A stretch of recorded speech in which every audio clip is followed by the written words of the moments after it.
ഗ്യാസില്ലാതുകൊണ്ട് പുറമെ റെസ്റ്റോറൻ്റ് ഒന്നും ഉണ്ടാവില്ല. മഴ 1 ആണോ 2 ആണോ കൂടുതൽ അടിപൊളി?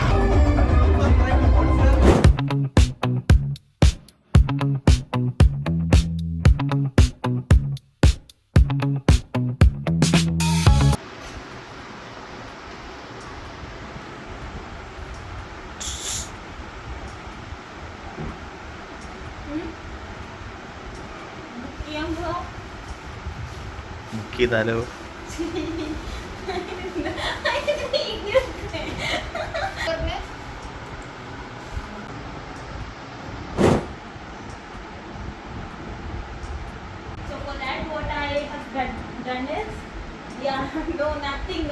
ഇപ്പോൾ വാഴ 2 കാണാൻ പോവുകയാണ്. ഇപ്പോൾ സോഷ്യൽ മീഡിയയിലൊക്കെ നല്ല റിപ്പോർട്ടാണ് മൊത്തത്തിൽ. അപ്പോൾ രാത്രി 11:30ക്കാണ് പോണത്. അത് രാത്രി 11:30 പോകാൻ ഇഷ്ടമായിട്ടില്ല. പക്ഷേ ടിക്കറ്റ് അപ്പോഴാണ് കിട്ടിയിട്ടുള്ളത്. കാരണം എറണാകുളത്ത് ഒരുവിധം എല്ലാ തിയേറ്ററും ഫുള്ളായി തോന്നുന്നു. അപ്പോൾ 11:30 സിനിപോളിസിൽ സെൻട്രൽ സ്ക്വയർ മാളിലാണ് കാണാൻ പോണത്. അമ്മയുടെ വയന്ന് കുറേ കേട്ടു നട്ടപ്പാതിരിക്ക് പോണേന്. ശരിയാണല്ലോ. പിന്നെ സൂര്യയുടെ വർക്ക് കഴിയാനുണ്ട്. അപ്പോൾ പിന്നെ തോന്നി രാത്രിയിൽ കുഴപ്പമില്ല, രാത്രി പോയിട്ട് വരാം. നാളേക്ക് വെച്ച് നടക്കില്ല, ഇനി ഓരോന്ന് പറഞ്ഞ് നീണ്ടുപോകും. അപ്പോൾ നാളെ വെച്ച റെഡി ആവില്ല. അങ്ങനെ നീണ്ടു പോയിട്ട് ഓരോ സിനിമകൾ കാണാൻ പെൻഡിങ് എടുക്കുന്നുണ്ട്. ദുരന്തർ 2, പിന്നെ ഏതാ ബോഡിയുടെ പ്രതീക്ഷ ഒന്നും കണ്ടിട്ടില്ല. അതൊക്കെ ഇങ്ങനെ നടക്കണമെന്ന് വെച്ചിട്ട് നടക്കാതെ പോയതാണ്. അപ്പോൾ എന്തായാലും ആദ്യം ഇത് തന്നെ പോയി കാണാം. ഇത് പോയി കണ്ടിട്ട് അഭിപ്രായം ഞാൻ പറയാം. വെഡ്ഡിങ് കഴിഞ്ഞിട്ട് നമ്മൾ ഫോട്ടോസ് കുറച്ച് ഫ്രെയിം ചെയ്യണമെന്നുണ്ടായിരുന്നു. അപ്പോൾ അതേ ഒരു ഇൻസ്റ്റാഗ്രാം പേജിൽ കണ്ടിട്ട് 999 രൂപയ്ക്ക് 3 എണ്ണം എന്ന രീതിയിൽ അപ്പോൾ സൂര്യ കണ്ടപ്പോൾ അവിടെ ചെയ്യിപ്പിച്ചതാണ്. നല്ല വൃത്തിക്ക് ചെയ്തിട്ടുണ്ട് കേട്ടോ. പക്ഷെ ആ ഒരു പ്രശ്നമുള്ളത് ഇതിൻ്റെ ബാക്കിൽ ഹുക്ക് ഇല്ല. നമ്മൾ ഡബിൾ സൈഡ് വെച്ചിട്ട് വെക്കലാണ്. പക്ഷെ അത് ചിലപ്പോൾ ചുമരിൽ പെയിൻറ്റൊക്കെ കളയാൻ ചാൻസ് ഉണ്ട്. അതുകൊണ്ട് ചെയ്തിട്ടില്ല. പക്ഷേ ബാക്കി നല്ല വൃത്തിക്ക് ചെയ്ത് തന്നുണ്ട്. മീറ്റിങ്ങിൻ്റെ ഇടയിലാണ് ബ്യൂട്ടീഷ്യൻ കടി കൊൽക്കത്ത പൊട്ടെന്ന് തോന്നണു. ഒന്ന് സെറ്റായി വന്നിരുന്നു. അതിൻ്റെ ഇടയിൽ അവർ സൂര്യവംശി റണ്ണൗട്ടായി. ഒന്ന് ട്രാക്കിലായി വന്നിരുന്നു. 11 മണിയായി. 11:30ക്കാണ് നമ്മുടെ ഷോ. ആവാൻ ചാൻസ് ഉണ്ട്. കുഴപ്പമില്ല. 4.5 കിലോമീറ്റർ ഉള്ളൂ. പട്ടിണിയാവുന്ന ചിലപ്പോൾ രാത്രി അമ്മ ചോറിൽ വെള്ളം ഒഴിച്ചു വരുമ്പോൾ ചിലപ്പോൾ ഗ്യാസില്ലാതുകൊണ്ട് പുറമെ റെസ്റ്റോറൻ്റ് ഒന്നും ഉണ്ടാവില്ല.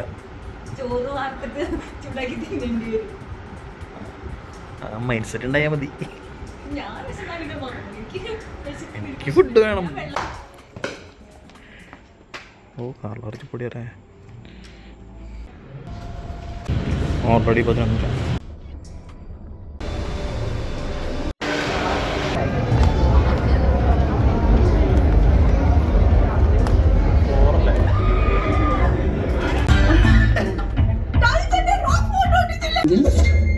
തിരഞ്ഞെടുക്കൂ ഗം എക്സ്പെർട്ട്. 18 പച്ചമരുന്നുകളുള്ള വീക്കോ വജ്രദന്തി.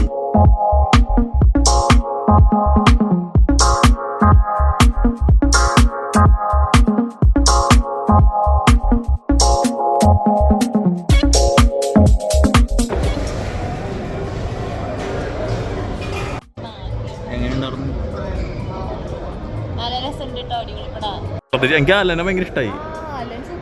അല്ലന് ഹാഷറൊക്കെ അല്ല, അല്ലനും ഹാഷറും പോകുമ്പോൾ ഭയങ്കര കിട്ടില്ല. അപ്പം അത് ഇതിലും നന്നായിട്ടുണ്ട്. പിന്നെ അവൻ്റെ ഇൻട്രോയുടെ സമയത്ത് അവൻ്റെ ദേഷ്യമൊക്കെ കണ്ട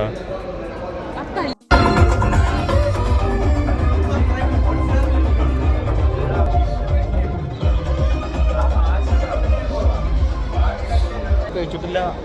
കൂടം പിടിച്ചിട്ടില്ല. പുറത്തിറങ്ങിയിട്ട് ഭക്ഷണം ആ സമയത്ത് കിട്ടും. 3 മണി 2 മണി നമുക്ക് തേടി പിടിച്ച് കണ്ടിട്ട് പോകാം. അപ്പം അതും ഈ ബ്ലോഗിൽ ആഡ് ചെയ്യാലോ. എനിക്കങ്ങനെ ചെയ്തു തന്നല്ലോ.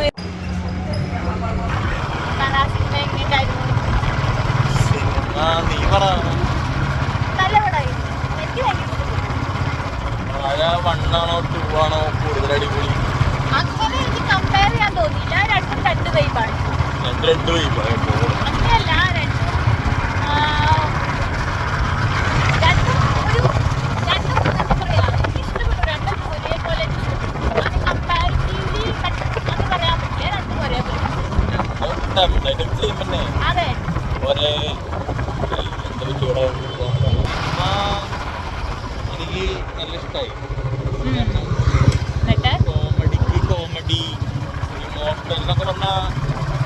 ഭയങ്കര നമ്മുടെ അവര് അതായത് മറ്റോമാര് പിന്നെ ഓക്കെ അവർ ചെയ്യുന്ന അറിയാറുന്നു രസമുണ്ടാവും അറിയാറുന്നു ഇതിനെ മറ്റേ ഫുൾ മൂവിലേക്ക് വരുമ്പോൾ ക്യാരി ചെയ്യാൻ പറ്റുന്നൊക്കെ ഡൗട്ട് ഉണ്ടായിരുന്നു എന്തൊക്കെ പറഞ്ഞു ഇവന്മാര് കിട്ടില്ലാണ്ട് ചെയ്തതേ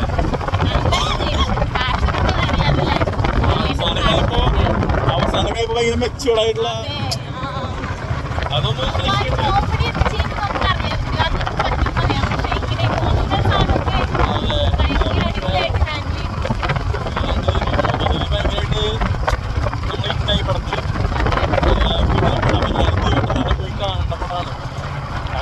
സ്റ്റെപ്പ് ഉണ്ടതിൽ ഭയങ്കര ലൈൻഡബിളായിട്ടുള്ള സംഭവങ്ങളുണ്ട് അപ്പൊ എല്ലാവരും തിയേറ്ററിൽ പോയി തന്നെ നോക്കിയിട്ടില്ല നല്ല മറ്റേ സോങ്സ് ആയാലും മറ്റേ ഫൈറ്റ് ആയാലും എല്ലാം നല്ല കിടുക്കിയിരുത്ത് വെച്ചിട്ടുണ്ടാവില്ല നല്ല പഞ്ചുണ്ട് എല്ലാത്തിനും അപ്പൊ കയറി വീട്ടിൽ പടി കിടന്ന് ഉറങ്ങട്ടെ പടം അടിപൊളിയായിരുന്നു അല്ലേ പടം എങ്ങനെയുണ്ടായിരുന്നു നമ്മൾ മിക്കവാറും ബുള്ളറ്റിലിരുന്ന് പറഞ്ഞത് ബുള്ളറ്റിൻ്റെ സൗണ്ട് തന്നെ കേട്ടിട്ടുണ്ടാവില്ല ബുള്ളറ്റിലിരുന്ന് ഡ്രൈവ് എടുത്തു അത് മിക്കവാറും സൗണ്ട് ഒന്നും ഉണ്ടാവില്ല മൈക്കില്ലാത്തതുകൊണ്ട് ഈ ലൈറ്റിട്ട് പടം അടിപൊളിയല്ലേ കണ്ടു തിയേറ്ററിൽ